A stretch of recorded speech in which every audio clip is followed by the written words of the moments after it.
الفاكهة بقى الشتوية اللي لازم تخليكي تشتريها من ريحتها وجمالها وطعمها الخطير جدا، وهي طبعا متوفرة في الأسواق كويس جدا ما شاء الله.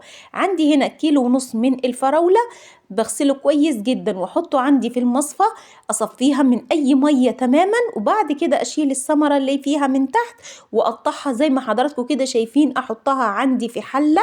اللهم بارك، لازم تحطيها في حله كبيره معاكي كده بدون اي ميه تماما.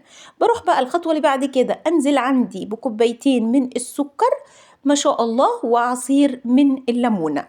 اللهم بارك، حابه تعمليها الخطوه دي بالليل وبعد كده تسويها الصبح مفيش اي مشكله خالص، بس انا عندي حطيتها لمده 5 ساعات معايا ما شاء الله. اركنها بقى عندي على الرخامة، وبعد كده بقى بعد 5 ساعات هتلاقي منزلة صوص جميل جدا.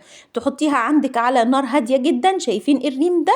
بشيل الريم اللي على الوش تماما ما شاء الله. في الخطوة دي يا جماعة تكشفوا الغطا عن الحلة تماما، اسيبها مكشوفة. بروح بقى جايبة عندي كيس من جيلي الفراولة، واروح حطاها عندي على مربى الفراولة. احنا النهاردة بنعمل احلى مربى من الفراولة، طعمها خطير جدا.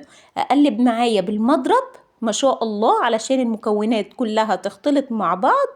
اللهم بارك، شايفين حضراتكم اللون جميل جدا. وعلشان بقى هنا اعزز الطعم كويس جدا معايا، بحط شوية كده من الفانيليا السايلة كويس جدا معايا ما شاء الله.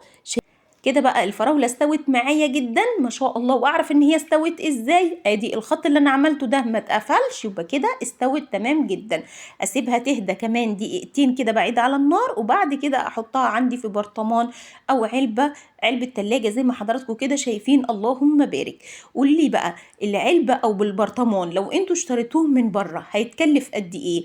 اكيد طبعا هيتكلف جامد جدا. احنا بنقدر نعمل اي حاجة في البيت وطعمها مميز جدا ما شاء الله وبتكلفة اقل وبألف هنا وشفا. اتمنى حضراتكم تتابعوني على اليوتيوب، والسلام عليكم ورحمة الله وبركاته.